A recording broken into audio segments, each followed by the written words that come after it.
I can start here, but don't we want to wait for like a few minutes? Also, make an announcement, please. Yeah.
Do you plan to explain the last announcement to the people? I think a lot of them are actually looking to take part, but they don't quite understand what they should do exactly.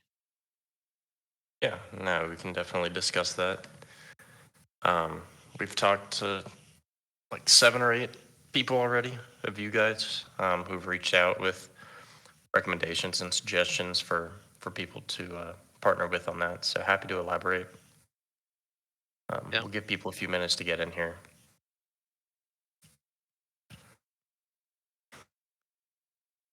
Yeah, the general idea is that we partner with other projects to host an AMA from within their discords, just to kind of like reach out to their community, explain our project to them. Um, we're mainly looking for, or not mainly, we're happy to partner with anyone, but mainly like guilds and DAOs are going to be the two best opportunities for that. That's where it makes the most sense. Most games aren't like dying to bring other games in to talk about themselves. But guilds and DAOs are centered around finding good sources of community and good opportunities for investment, and so that's where we're probably in a better position to come in and talk about monster champions with them.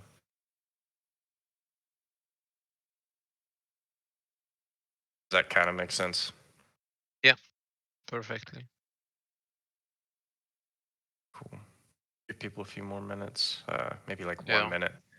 We hit the start button a couple minutes late, so hope We everyone's will having a wait. good morning. What's Yeah, up? we will wait for 2 more minutes and then we can start the recording as well. Sure, that sounds good to me. Let me go look at the AMA channel. Make sure you guys post your questions in there if you've got them. I'm going to scroll back and make sure that I know where I'm starting for this.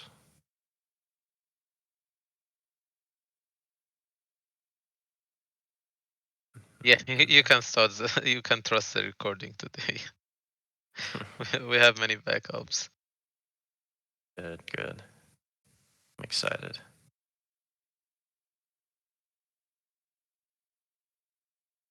And we'll probably start with Excalibur's question. Let me know, like through voice, if there's anyone else that I'm like skipping over, but I think that's the first one. Yeah, it is actually. Okay. Oh, and Oh then we yeah, have Wishmaster's question as yeah. well. I was about to tell you. Cool. It's just regarding the X drop and also snapshot for the next one. Yeah. Cool. Well, I'm pretty much ready to start if you are. Looks like we've got enough initial people in here to get going. All right, I will start now. Awesome. Good morning, good afternoon, maybe good night for some of you guys. Welcome to this week's AMA. This is like number 3, I think, for our Postmint AMAs. So excited to be talking about this with you guys. We'll get right into it. Our first question is from Wishmaster. He said, regarding last announcement about pushing back the egg drop to match element, We shorten the reveal time to 6 days since it's getting pushed forward 4 days to drop. Just a thought. Um, this is something that we will definitely be considering. The yes or no answer to that is going to depend on Mike's limitations in terms of time. So the whole reason that we're adding a couple extra days between these drops is for us to give Mike time to do both sides of the smart contract for this.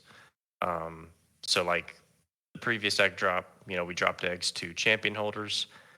Easy enough. You take a snapshot of everyone who is holding a champion, and then we drop eggs to them. With this next one, with it based on element, we have to record a little bit of the metadata with that snapshot. So it adds a couple layers for Mike, because then on top of that, we have to adjust the script that sends out the airdrop so that it like properly allocates those eggs based on champion element. So again, as long as that's like quick and easy for him to implement, we can shorten that reveal time. But the main reason for the gap in the reveal is to just give him time to go through and do that process properly. So yeah, we'll let you know as soon as like once we do the airdrop, he's going to get started on writing the contract for the reveal portion of it. As long as that goes nice, quick, and easy, we can push up that reveal day. Is there a date for the snapshot already?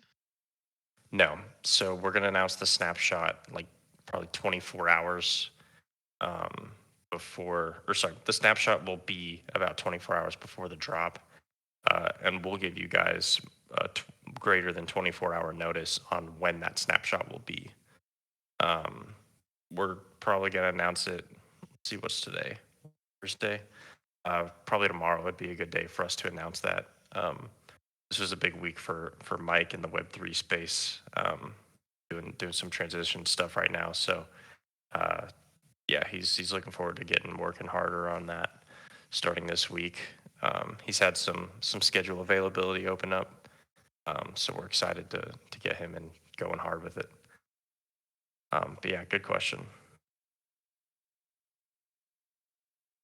Next question from Excalibur.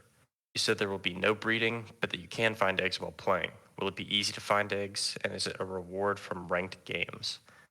Yes. So, well, yes to that last part. So eggs will mainly be distributed as rewards for placement in like weekly events. And so we're going to keep track of everyone's points through like a weekly point system that you earn those like as you fight the dungeon bosses. And so essentially what we're going to have is you'll gain points as you battle the boss. We're going to have points based on single battle score and cumulative score. So two separate leaderboards.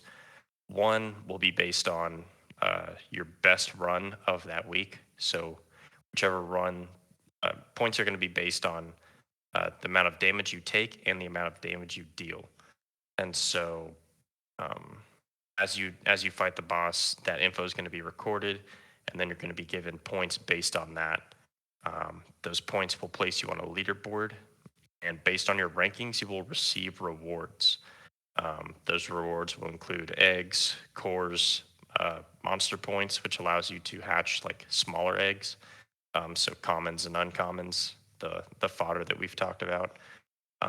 Those types of things are going to be awarded through that leaderboard, and that's going to be our main vessel for distribution of that stuff. It's a really nice controlled way for us to handle those emissions, and it creates like some fun, healthy competition within the community. On top of that, we're looking to have some very basic egg emissions from the dungeon itself. So even if you don't place on the leaderboard, you're still going to have an opportunity to get an egg. Um, one thing I will note is that leaderboard is going to be pretty generous. It's going to include like 80% of the community. So like our reward structure for it, basically, as long as you participate that week, you're going to land somewhere on the leaderboard and get some sort of reward. That's really important to us. We don't want to just reward like top 10% every time. We want it to be something that everyone receives something for participating, and everyone receives like a fighting chance to make it into like some sort of reward tier, you know. Um, and then again, I'll mention that there's two leaderboards there. One of them is based on the most damage that you've dealt to the boss in a single battle. So you could own only four monsters, and you could lead that category if you want. If they're four really good monsters, the other one is going to be based on your cumulative score, and so you could just own a lot of monsters and do a lot of fights and just do okay in them, and maybe increase your chances of having a high cumulative ranking. So it's going to be totally up to you.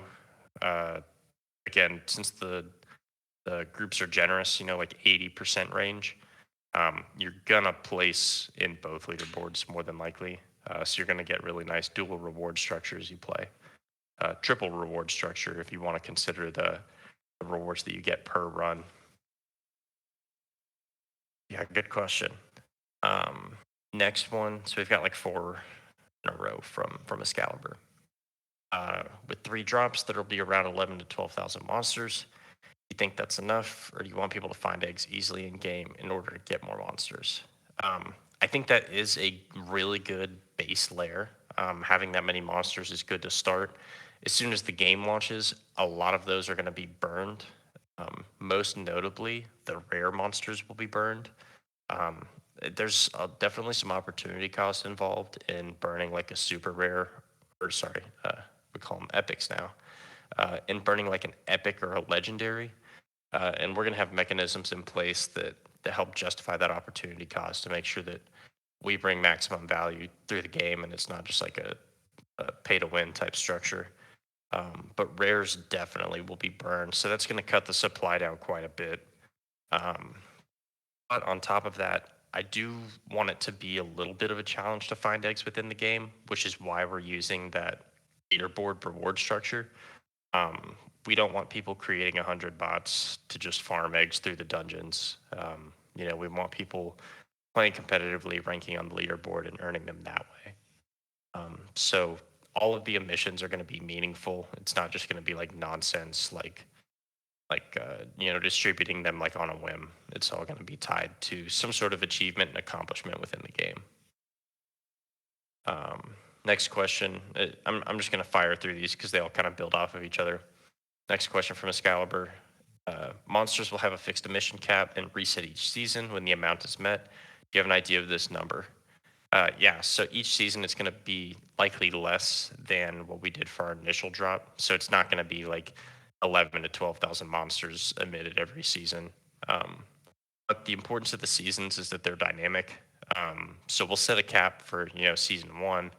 After we finish our last egg drop, we'll have an idea of like, okay, here are the monsters that are out there. We'll run some numbers to see like what we estimate being burned, what we estimate the supply being at after we complete that last airdrop and launch our game when the burning takes place. And then we'll determine like a number based on that. Um, it'll be in the thousands. It's not going to be like 100 eggs or something. But it's not going to be like 20,000 either. So I know that's a pretty big range, but that's part of the importance of leaving some flexibility there. Is we want to make sure that we're doing whatever's best for the supply, and part of that supply is going to be dictated by demand. So if we see that people are not burning their monsters and that they're just sitting there, we're not going to be pumping them into the economy. Like let's say let's say we have 12,000 monsters at the end of the drops, and then let's say we introduce burning and we still have like 10,000. Like people aren't burning their rares into rares for whatever reason. Um, we're gonna have some. We're gonna like pull back the reins a little bit on the egg emissions because we're not gonna keep pumping eggs into the economy if we're finding that the old ones are not being burned. So we're gonna like do some regulatory like forethought between each season there. Yeah, I would say in season one you can expect like several thousand eggs to be emitted. Um, and then also important to note is that when that season ends, there'll be like a brief period, and then the next season will begin. And so we'll have like that little window to like make our adjustments and determine what's going to be best for the next season, and then we'll be able to move into that with those new monsters and new eggs. So hopefully that gives you a little bit of an idea of what the number will be and how mainly what we're looking to in order to determine that number. It's kind of like our key indicators in the economy to guide us there. Um, Next question: any idea of the length of each season? Creating 160 new monsters from scratch takes time. What do you have in mind? No, the season turnarounds will be quicker than that. Um, I'd like to see a season turnaround every like 2 or 3 months, probably. To me, that seems like a good range. I don't want it to become too stagnant for people. Um, I would say absolute like minimum 1 month, absolute maximum. I'd like to see about a 3 month season. The reason being, we're not creating 160 new monsters every season. Uh, Someone kind of compared it to like Pokemon generations a little while ago.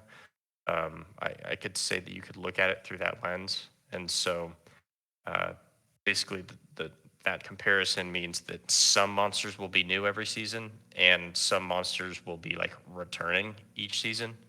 And the monsters that are in each one are going to depend a little bit on our decisions and a little bit on y'all's decisions as well.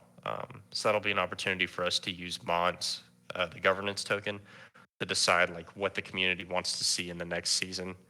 Um, we're not going to pump the same monsters through there every time. So, like for example, if let's go with Wilbur. I like Wilbur, our little snow pig. Let's say Wilbur is in season one, probably will not be back for season two. So we don't want the Wilbur supply to be completely disparate uh, of like the Litwit supply, for example.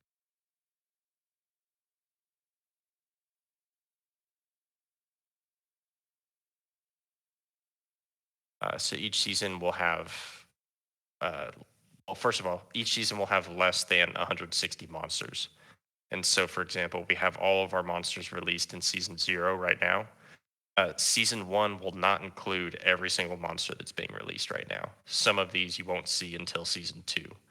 Um, so, yeah, it'll be interesting to see um, what trading looks like once we release like that season one list and which monsters are going to be in it. Um, once people start to get an understanding of like, okay, this one I'm not going to see more of for a while. So it's limited edition right now, whereas these season one guys, there's going to be more supply of them, some more opportunity to build them more thoroughly and burn them and that sort of thing. Um, yeah, that's like a general idea. Each season, somewhere between 1 and 3 months. I want to have relatively quick turnaround there so that we can introduce new monsters each season, but at a reasonable pace and keep things fun and fresh. Question from Mag: when are we going to see more monsters? Right now, we have a lot of copies. We have a lot of copies because they're rares. Um, Rares have a 90% chance of being obtained from eggs, or 89%. So a lot of the current economy is just showing a lot of rares. Once we get to like full egg emission from our initial airdrop, so once we get to that 11 to 12,000 range, that's when you're going to be able to see a lot more monster diversity in terms of like, the market has a lot of the same monsters right now because, the counts on almost everything is like really low, especially for super rares and ultra rares.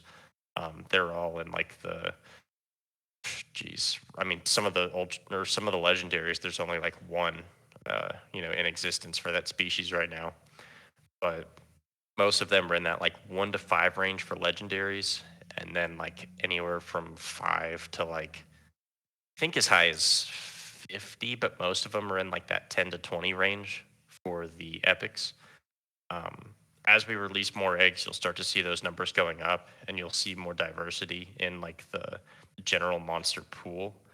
And then, of course, and you mentioned this as well, as we have evolutions and cores, they're going to start being burned into each other, and so the number of rares and like that repetition is going to go down quite a bit.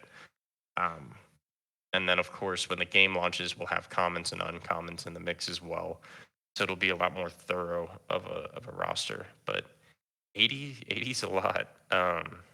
Most projects are sitting at about 20, like most monster based projects we've seen. Um, so it gets pretty stagnant for them. And we were pretty adamant about having a wide monster roster and creating some diversity there. I think that we're just early in the drops right now, so that diversity is not as apparent. I think once you start playing the game, you'll start to see like your team will have completely different composition than the other team.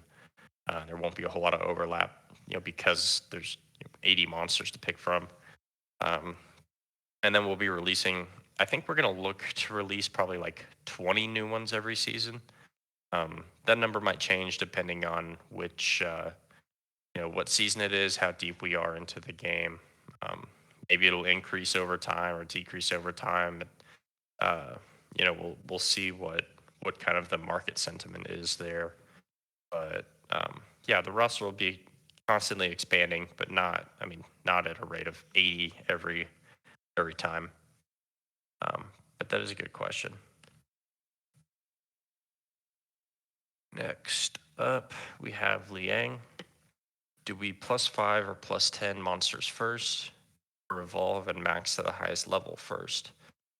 You can do it in whatever order you want. So I think when you say +5 and +10, you're referring to gold bonus. Correct me if I'm wrong. But yeah, gold bonus caps out at +5. You can do it at any point. You can do it before you level up the monster. You can do it after. You can do it after it's evolved, after you put the cores on it, everything. So gold bonus can always be increased, but it can only be increased by an identical monster.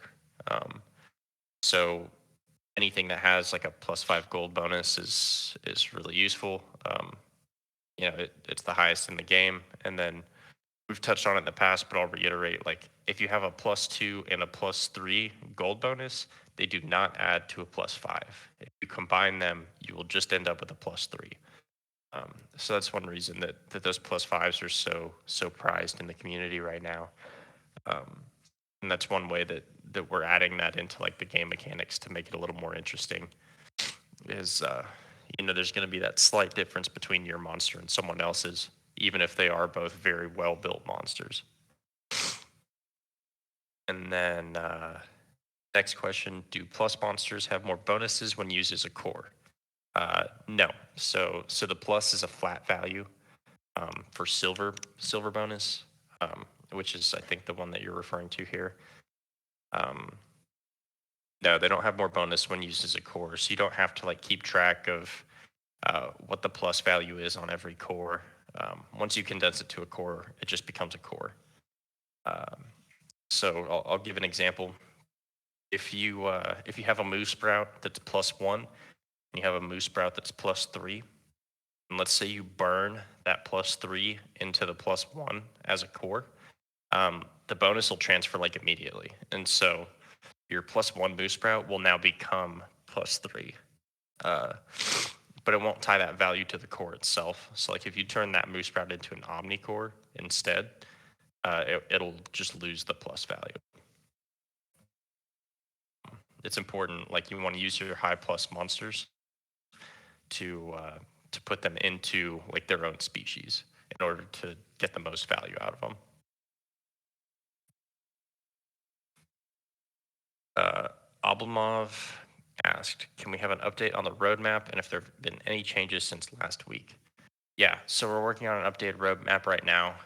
We've been a little heads down on egg drop and reworking like game mechanics to make sure that we have it set up to properly expand. So I have roadmap like number 2 on my list right now, behind hashing out the final mechanics for Mike on the egg drop to make sure that we've got it properly allocated to champions. By the way, we're gonna roll with option number 2. It had an overwhelming number of votes for matching the egg element to the champion element, so we will be doing that. Um, but from just like a brief overview of the roadmap, what we're doing is egg drop, followed by token drop, followed by alpha launch of the game, which is going to be bringing in Genesis champion testers to test it for us. It's going to include running your monsters through dungeons, fighting the bosses. After that, we're going to have our token earnings. Once we've made sure that there's no holes and everything's balanced. So then after that, we're going to be moving into app integration to launch on mobile and bring in that community. Or sorry, but right before that, we're going to have our bridging mechanism, which is the key system. So again, the key system will not be present right at launch, because that involves not only blockchain integration but also like ramping integration, so the ability to take those on and off chain smoothly. So that takes a little bit more time than the initial development of the game. Um, but yeah, that's kind of like the general layout: is egg drop, token drop, alpha launch on chain, and then beta launch, which will include both on and off chain, and then mobile launch. Let me know if that's relatively in line with what you're wanting to see out of the roadmap. Um, and then as far as the game roadmap, we're going to be launching alpha launch. Will have bases and cores. Um, Part way through alpha launch, we'll introduce evolutions. Um, and right after that, uh, we're going to introduce our like dungeon expansions. So the initial game is just going to be boss runs and then the initial dungeon runs. So boss runs will be weekly, dungeon runs are repeatable. Um, and then I guess it's not really a roadmap component, but we can introduce more in-depth explanation of dungeons as well. Maybe that'd be a good topic for the next monster medium, depending on what you guys want to see in that. Um, but yeah, let me know if that's roughly what you're looking for in terms of like a a verbal roadmap. Also, don't be afraid to mention some of these things to me, like outside of AMAs. Um, Roadmap is something that I can say like vocally out loud, but it's not something that is easily like visualized for you guys when I lay out these dates. So don't be afraid to like ping me outside of AMAs to say like, hey, can we get this or can we get that? Because that's when I'm in a better position to actually like make it, as opposed to just talking about it. Um, the weeks go by fast. I'm usually focused on what we're trying to get done that specific week to roll out that week or the next week. So some of these things get lost in the fray if they're not, at the top of the list sometimes. But yeah, thank you for asking about it. Question from Sewer Monkey: will last egg drop be element based as well?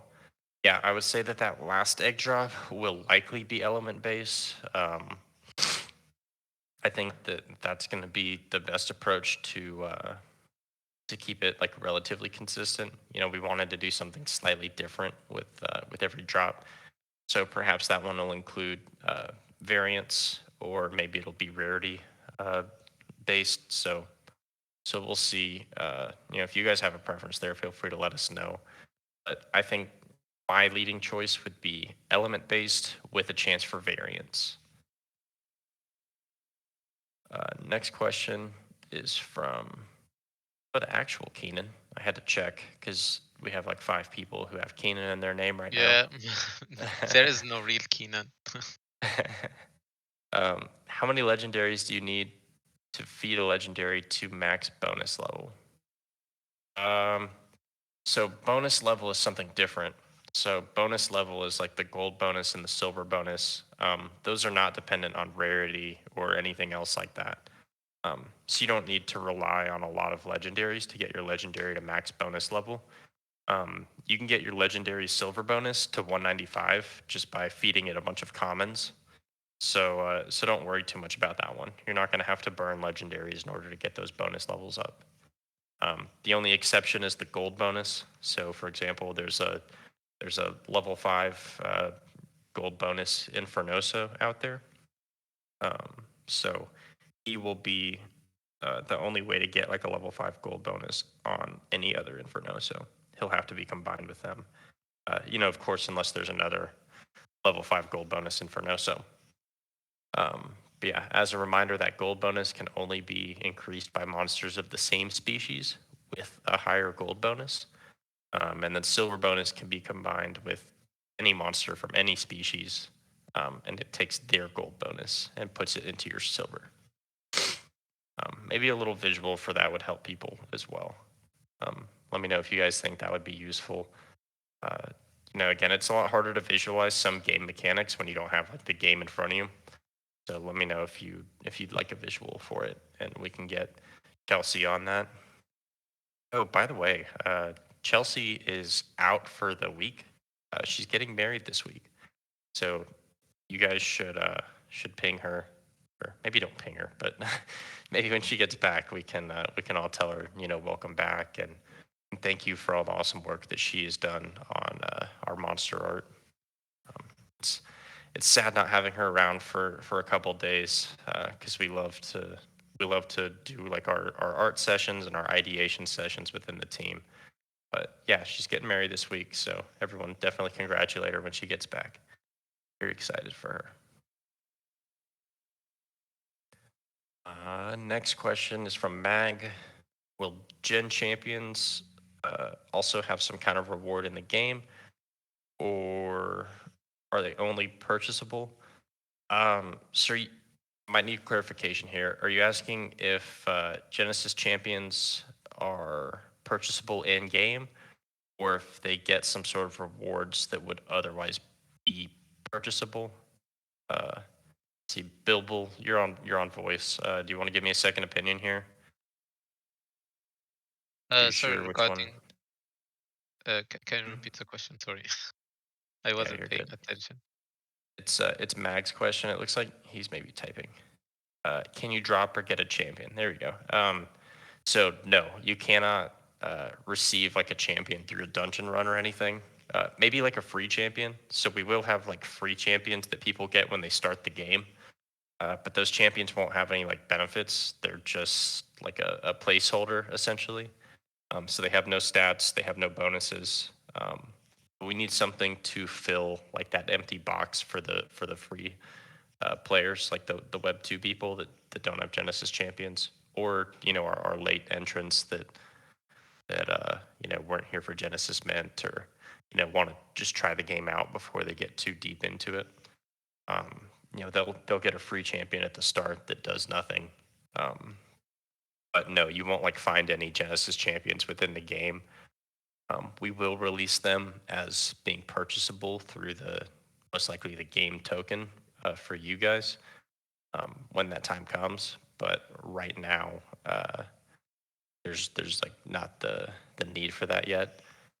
Um, yeah, I think what you're asking is like, will you be able to find those within the game the same way that you find eggs? And the answer is no. Uh, However, we will have champions that have some kind of effect, uh, which can be then transferred to Genesis champions as well. yes, that's exactly. So the in-game champions, like the standard free ones, um, as we improve the game and evolve like the mechanics, we might start to introduce free champions with like skills to them. So a good example would be like plus 10 to all monster attack or something. And if that's the case, then the Genesis champions will be able to gain those skills as well. I think is what Bilbo's mentioning. That way they don't fall behind the curve in terms of strategy and they can evolve with the game instead of, Exactly. yeah, awesome. Cool. Good clarification there for sure. Question from Pixie. When token launch? Good question. So initially we had token launch slated between I think egg drops 1 and 2.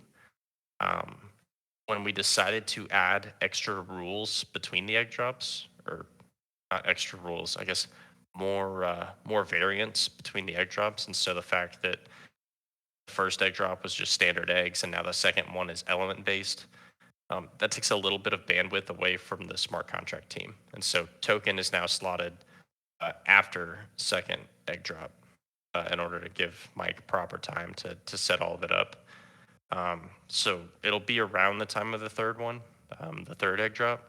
I don't know if it'll be before or after. It's going to depend on which one is easier for Mike to implement.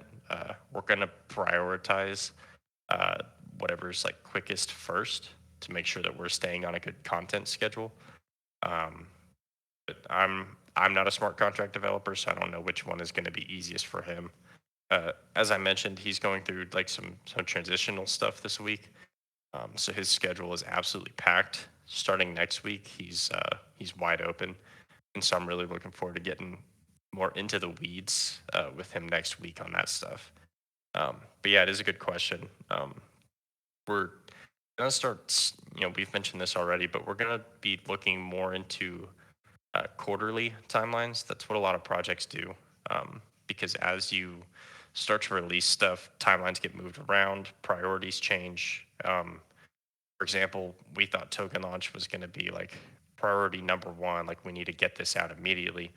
But now we're realizing like you don't want a ton of dead space between token launch and game launch. So we want to pair those up a little better, um, and instead prioritize the egg launches right now to start getting you guys stuff that you can, buy, sell, trade, um, with a little bit more personality to them, as opposed to a token, which it really needs to be backed by that utility early if it's going to be successful. Um, so yeah, to kind of answer your question in a little more broader of a sense, we're looking at making that token launch a lot closer to game launch so that they coincide a little bit better. It just seems intuitive to us. Question from Mag: are we going to lose every monster when the season ends? No, definitely not. You'll retain them through each season. Some new ones will be released each season, as I mentioned. You'll see plenty of repeats in seasons as well. So you'll see some new faces and old faces in terms of the monster pool. We will not be like burning your monsters for you. All of that will be your choice. So yeah, don't worry. We're not going to just nuke your entire team between each season. We might change like strategy between each season. So like the meta for the PvP and stuff, that might have like different rules every season to make sure that the meta's staying fresh. But we're not going to be like taking people's monsters and just burning them. Um, if we do introduce burning mechanisms like that, it'll be totally up to you. It'll be your choice. We're not going to eliminate monsters on our own. Um, I don't even think we can do that. So don't worry about that. Next question is from Excalibur. Will you reward players with tokens as well? Um, yeah, I think you're referring to like leaderboard based stuff. So we will have token emissions through that leaderboard. Definitely. That's going to be like one of the best driving factors for the leaderboard component is the ability to reward tokens there. We're also going to have token rewards based on staking, and so we're going to have a couple different like avenues for emission there. But token rewards will definitely be an important part of the gameplay leaderboards. Um, One thing that we mentioned a little while ago is we want to include tokens in our in-game emissions because that helps us keep our economy flowing through people who play the game. So staking is awesome, and we intend to have really good staking rewards. However, um, it's really important to us that we're cycling our token back through active participants in the economy. So staking attracts investors a lot of the time, which is, again is great. But we also want to make sure that we're like favoring our players themselves. The people who are actually playing our game. And so having those in-game emissions is going to be really important. And leaderboards are a great way to do it. It's a great way to reward the people who are being the most active participants in your economy. And then your next question: how will you incentivize players to play and burn with less rewards? I'm not sure I understand the last part of it. Um, oh, maybe you're saying like the lower end of players, so the people who aren't at the top of the leaderboards. Yeah, they'll still have probably some sort of token, but it's going to be minor. It'll be weighted so that the opportunity cost is decent, but not like peak. And so, um, if you're at the very bottom of the leaderboard, you're potentially putting less, or sorry, you're potentially putting more into the game than you're earning back. If the very bottom of the leaderboard was not cutting a loss, then that would mean that everyone above them is in the positive, which would mean that nobody has cut a loss, which is not healthy for the economy. And so, yeah, like that bottom like 20% range is what's going to be driving that floor of the leaderboard upwards to ensure that we can give proper like earning and benefit allocation to the people that are in that upper 80 percentile. And then to, I think, circle back to the end of your question, like, yes, that'll include tokens. Question from Keenan. When are you planning to start marketing campaign? Um, so we already kicked off stage one or phase one last night. That involves outreach to other projects, most notably DAOs and guilds. It's a really good starting place for us. It puts us in touch with people who are, looking for games, looking for uh, greater like community opportunities, and so we want to be that for them through this program. Additionally, other games can be a part of that partnership, but most games aren't going to be looking to partner uh, for like an AMA type thing with another game. Generally, they're going to want to do some sort of game integration if it's some sort of partnership, which we're also totally down for. So again, anyone is welcome to mention the other projects that they like, that they're invested in, to our team so that we can look into partnerships there. Um, but yeah, so that's phase one. We're also still looking to bring on like I don't want to call them a marketer because we're not looking for someone that's like really a marketer. We're more looking to bring in like a true like Twitter or like NFT Web3 personality, maybe you could call them. Someone with a following that has genuine interest in the game and that we bring on internally to contribute like to the game and to our like vision of advancing it. So a lot of projects will like pay someone to do marketing or pay someone to shill, that sort of thing. We aren't going to be taking that approach. We want natural growth. And natural growth comes from genuine interest inside and outside. So bringing in someone with some reputation is what we're looking to do on that front. Let me know if that makes sense or if that kind of answers your question. And then I guess the other thing I'll say is that marketing is largely contingent on the token. In order to market the game, you have to have something to market. And token is one of the best marketable assets you can have, especially with Nat leading the charge on our tokenomics. It's going to be a very marketable asset. And so we're definitely going to lean heavily into that once we have the token out. Question from Crash and Burn. Do silver bonuses increase all stats on monsters? Will it be the same as gold and increase each stat by its value? Good question. We've touched it in the past. Um, I think somewhere in like the general channel, but that stuff gets lost easily. So silver bonuses only apply to attack and defense, and it's an additive amount. Um, so we've set like our target value at +3 attack and +3 defense for every silver bonus level. Um, so that'll just be like a flat bonus, and you can have up to +195 uh, silver bonus, which would be a total of I believe +585. So it's 3 times 195 would be your attack and your defense bonus on a max silver monster. Um, I guess what you need to know there is that that's like a balancing mechanic. So commons will benefit more from a flat stat than a legendary would. You can think of it in very like simple terms. So if I have 10 attack and I gain 3 attack, that's a 30% increase. But if I have 100 attack and I only gain 3 attack, that's a 3% increase. And so the lower the stats are on a monster, the more it's benefiting from that flat bonus. So silver bonuses are going to be a really nice balancing component for those lower rarity monsters. And that's why it has the ability to go up to 195. That's going to be a really significant boost for the low end for people who have accumulated enough resources to do that. Whereas the gold bonus is a little bit more of just like like I don't want to say luck based component, but it is a little more luck based. You'd have to be like a true maxi in order to have all of your monsters at +5.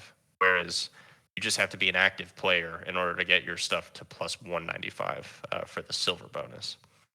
Hopefully, that gives a little bit of insight onto the differences between those two things and how they kind of function together. Uh, and then to kind of reiterate, the gold bonus is percent based, so that's going to favor the higher rarities a little bit more than the silver bonus will. And those apply to all stats, whereas silver bonus is just to attack and defense. And again, that's like a scalability thing.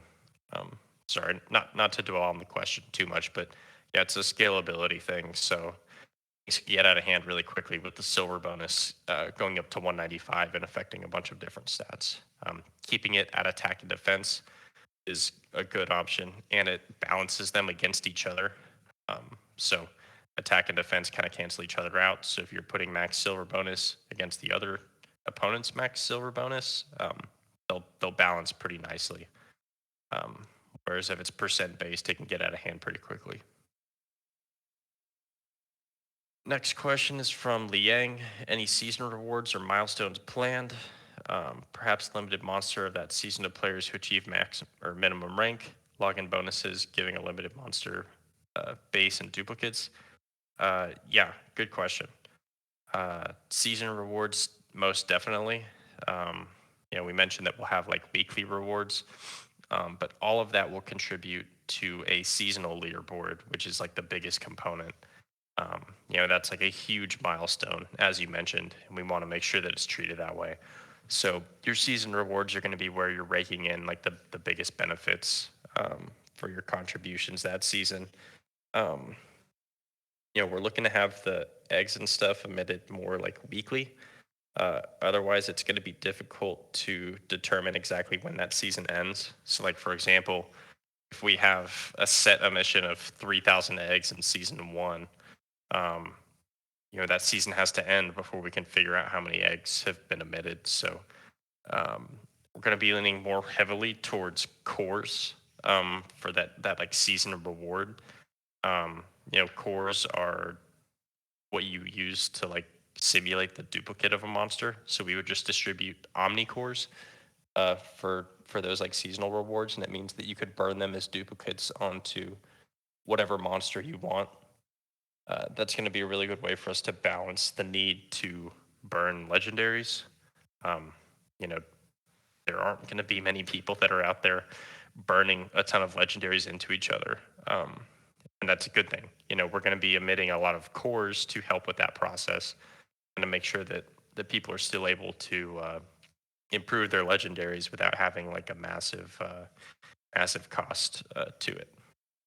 So yeah, hopefully that answers your question a little bit and touches on the way that we intend to use cores as like an emission based reward.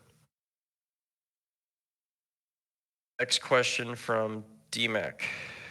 Uh, oh, never mind. It was not a question. It's just a compliment. Question from Mag. What are plans for marketing? I know giveaways attract new people, but they come here and sell their champion. We haven't had too many instances of giveaway winners just coming in and selling. We have had some. That's a little bit tough to get around because even if you give someone something in the community, there's a chance that they'll turn around and sell it if it's not something that they personally like worked to earn. Um, which again, totally fine. Part of the intention of the giveaways is to get new people interested in the game. Um, if they sell their champion, it's not the worst thing in the world. We still have to get those champions into our economy one way or another. But yeah, ideally they would come in and be buying things. Again, marketing is going to be pretty contingent on the game and the token. Marketing for something that's pre-game and pre-token, but post Genesis mint or post like initial mint, uh, is not like ideal as an outsider. So like when you're coming into a project, this is generally not the time that people feel they're maximizing their value coming into a project. You guys were all here early. You were here before the Genesis mint, and so you got a lot of value out of that. Someone who's entering a game uh, after that Genesis mint and before the game has been released, it means that they have no way to earn and they only have the opportunity to spend. So it's not the greatest time to recruit outsiders, though I do agree that um, you know like basic marketing should be done. Um, and we touched on it a little bit ago, so maybe you'd ask this before we talked about it, but marketing is going to be largely centered around marketing the game mechanics and our leaderboard mechanics, and the opportunity to come in and earn through that. Um, Mainly, it'll take place on Twitter. That's the best place in the NFT space to be showing off again, your game, the mechanics, how it works, the community that you've built, and how people are earning through it. So I think that that's going to be our biggest asset is marketing the earnings that you guys are making to bring in other people and generate excitement around the community that we've built here. Um, Next question from Sewer Monkey. Do you think having champion affinity level affect the last airdrop is a possibility? Um, Probably not. We've talked about that a little bit in the past. Pretty adamant about not having champion level influence the last airdrop like that. The main reason is that we don't want to speculatively increase or decrease. In this case, it would be increase, but increase the price of a champion just because of one airdrop one time. It wouldn't be fair to you guys. Obviously, if you already own one, you're like, hell yeah, I would love to get a monster that matches like the elemental affinity level of my champion. But the reality is that's like a net negative impact on the economy if we are spiking the price of a champion for something that is incredibly temporary. So price of champions would go up to accommodate that single airdrop, and then after that they would go back down, and it's not the best like from strictly from like a project manager perspective. I don't think it's a healthy change for our economy and for our community if we're pulling levers like that to kind of like spur of the moment impact the price on a champion. Um, I'm okay with matching element to champions because that's something that we've told people we're going to do from the start. So I'm fine, sticking to that. But yeah, doing it based on the elemental affinity level of the champion creates a little bit of a moral dilemma in terms of intentionally impacting the price um, to match that type of thing. So I apologize. I know it would be really fun if you could get a really good monster for having a really good champion, but I promise that champion is going to serve you well in the game, and that down the road you won't be looking back wishing that you'd gotten that airdrop to match the rarity. It is a good question. Yeah, and just to Uh, piggyback on that, really quick, I think we've seen some blowback happening with Yuga Labs lately, where there's been some rumors speculating about how they actually did that land airdrop or whatnot, whether it was in house or using a third party. But early numbered apes did get preference over later number apes, and the community didn't know that going into that airdrop, and it's caused a big rift. Like Palmer was saying, that really has nothing to do with the collection at all being earlier or later. They were all randomly generated at the same time. So it was kind of a boneheaded play on their part, and again, it's caused some really bad things within that community going on. So that would be along the lines of like affinity level, not really needing um, to be taken into consideration for airdrop or one-time airdrop type thing. It just causes a little bit of angst and unnecessary things to occur. So it's nice being able to sit back and look at some of these other projects and where they've kind of failed and kind of learn from their shortcomings. And uh, so that's all I wanted to say. yeah, no, good statement.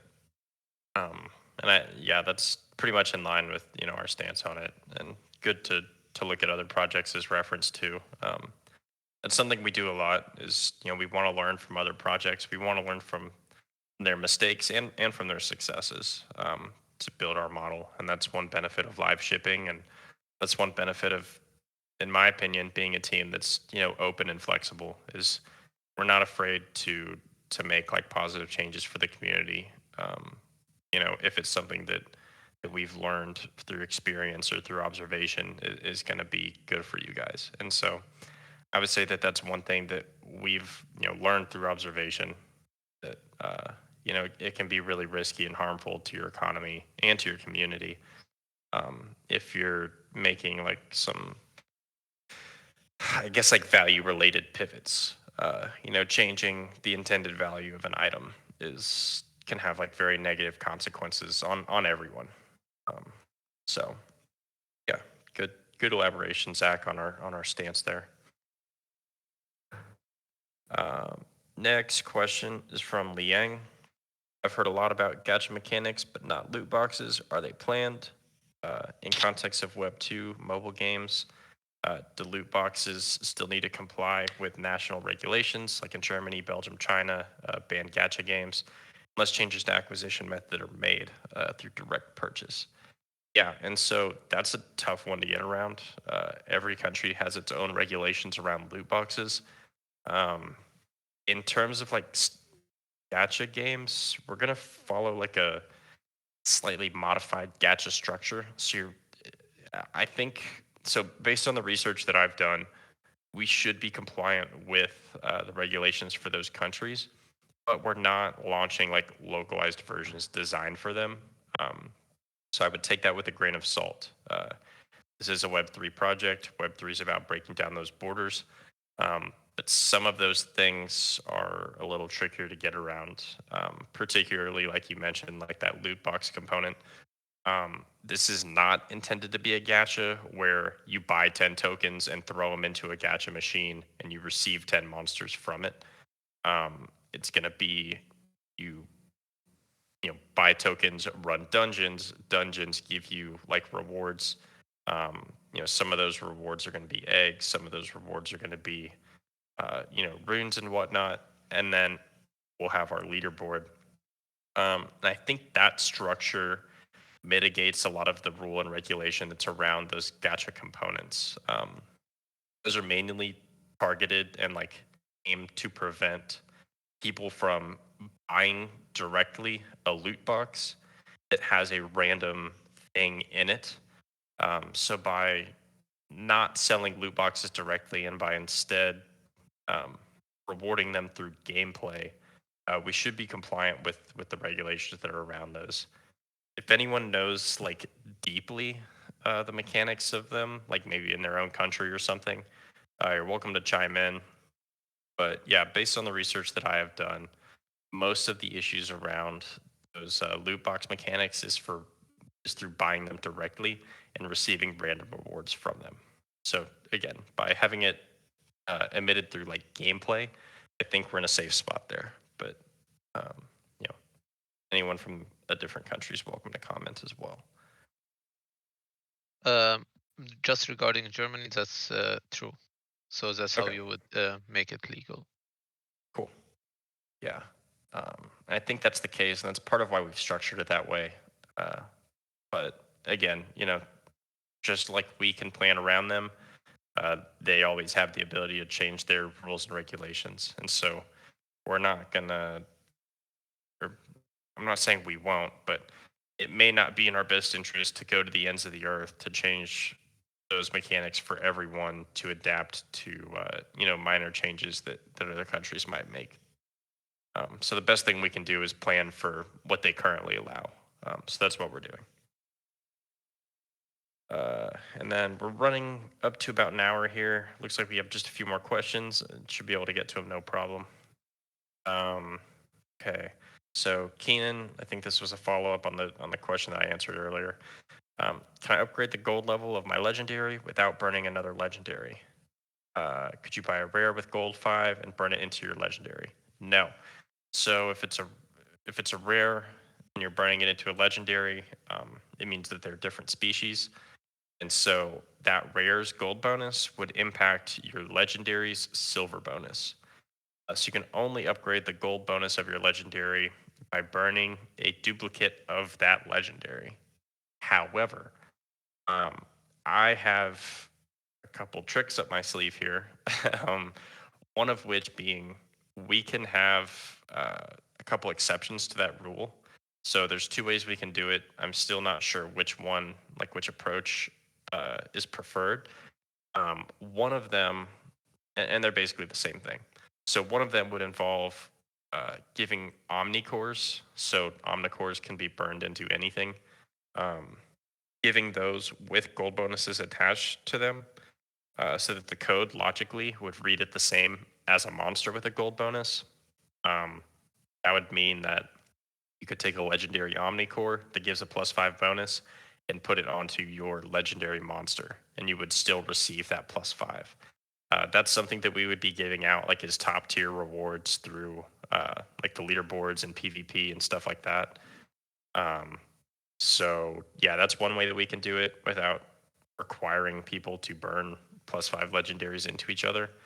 Another way we can do it is by having an actual monster that we give out as rewards.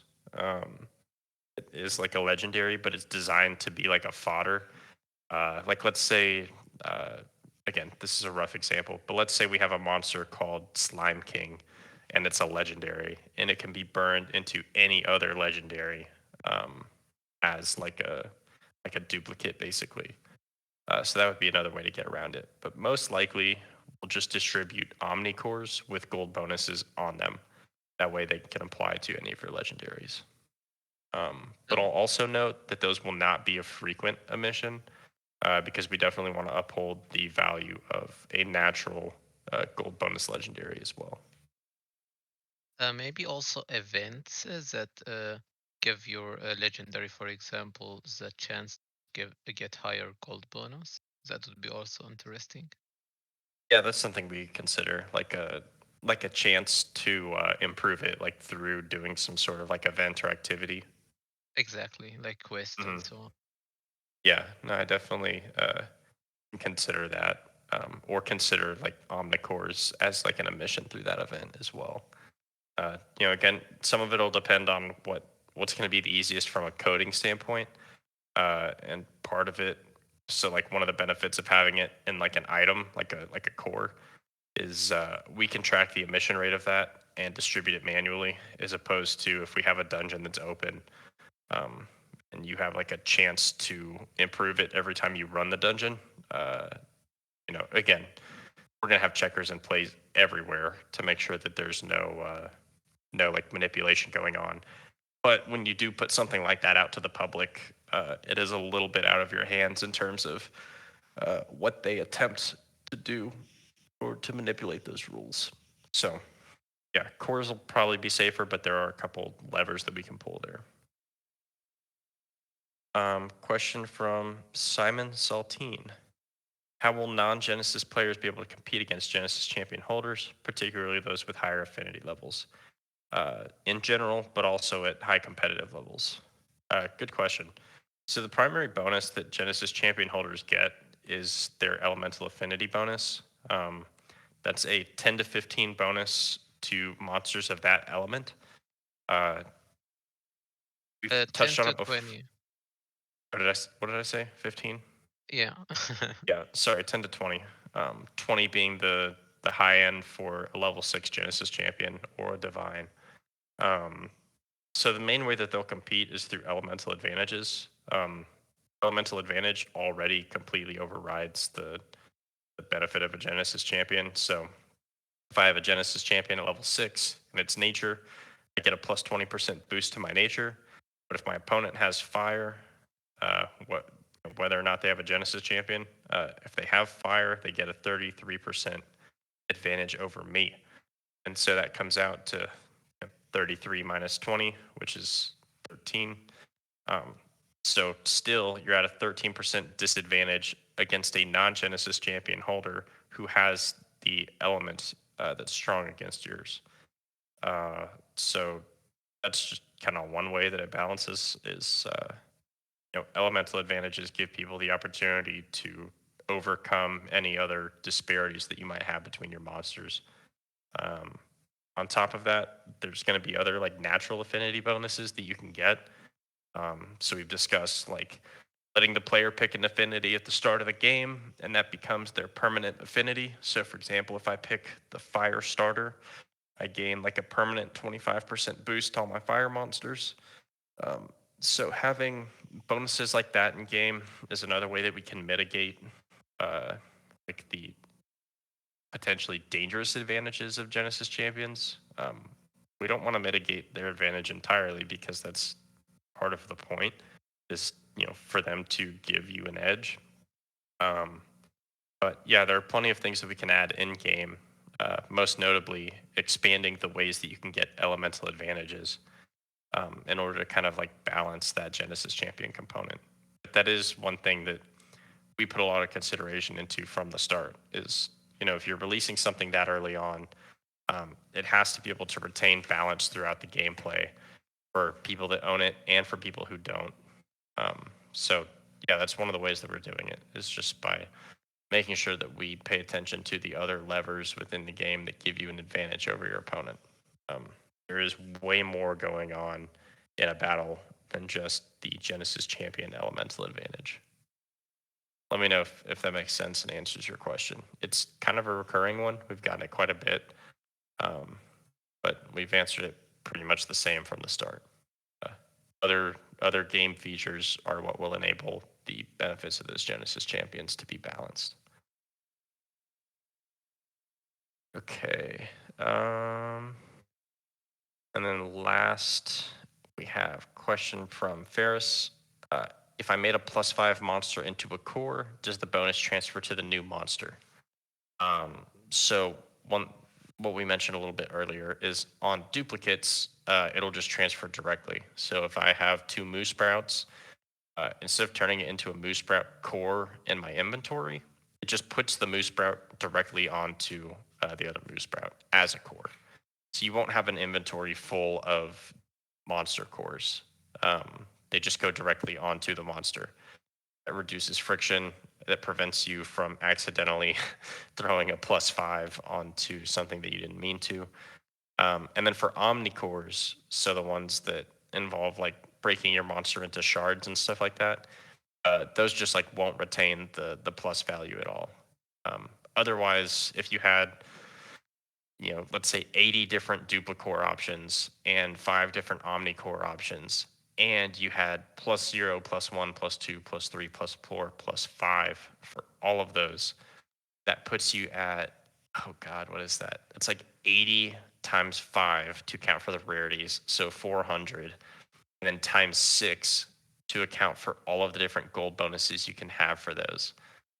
So you'd end up with like 2,400 different options you could have for your monster or for your core inventory, and that would just be an absolute mess. So yeah, we won't have that. Just duplicores will go directly onto the monster. Omnicores will be their own thing, and they will not retain a gold bonus. And then looks like we got an extension. Oh, actually, we have another question from Ferris that I missed. Do monsters have different sockets for runes, like higher rarity gives more slots? No, it does not. That's a balancing thing. Runes, will make all monsters stronger. Higher rarity will not have an advantage in terms of runes. They already get enough benefits through having higher base stats and having an extra attacking ability compared to the lower rarities. So they do not need any more gains there. And lastly, from Tammy, is there a point in combining 2 gold level 5 monsters, or is having 1 level 5 enough to maximize the stats? Yeah, you would never have a reason to combine 2 level 5 gold monsters. It won't change anything. It'll always favor the higher of the 2. And if they're the same, then it'll always just favor the base. So whichever your base monster is for that evolution. So yeah, you would just be essentially losing the level 5 gold bonus on the other one, and someone else would probably like it. So yeah. Oh, and then we have another last minute question from Keenan. How important is it to maximize your gold bonus? That's going to be totally up to you. For some people, it won't matter at all. For some people, it's going to matter a ton. It just depends on your personal play style. It's just 1% per gold bonus level, so it's not really that significant. Uh, but for some people, like myself, it's a huge difference. It makes a huge difference. And then also correction to the Yang, the max for silver bonus is plus 195. So you can have up to 195 silver bonuses on a monster. Gold bonuses, the cap is 5. Yes, very last question from Keenan. Last level 5 gold bonus results in a 5% boost to all of your stats. It is 1% per gold bonus level. Cool. We went a little bit over the time here, but that will be the conclusion of the AMA. Appreciate you guys tuning in. We had 20 people pretty consistently through the entire thing. So enjoyed having you guys here. You asked really good questions. We will be posting a recording. I swear we had This like time 6 we got people it. recording it. Okay, awesome. So we're good to go there. And then Steve, next week's AMA is Monday, right? Yeah. So we Yeah. have a quick Yeah. turnaround for our next AMA. It's going to be midday for those in the US. So definitely glad to be doing that instead of like this early morning one, especially for people on the West Coast. But yeah, we'll have several Monday ones in a row starting next week. So look forward to seeing you guys then. Ping me if you got any other questions. Feel free to post more questions in general chat. Looks like some people are asking about gold and silver bonus. I think we have a pinned message in general, or maybe feature discussion that talks about that stuff. But I'll go look for it, and if not, I'll type another one up. Happy to do it. It is in feature discussion, and I will pin it in case it wasn't. Okay, I'll copy it into general, and then we'll pin it there so that we can All right. reference it more easily for people. But Okay. all right, thank you guys so much for tuning in. We will talk to you guys soon. See you.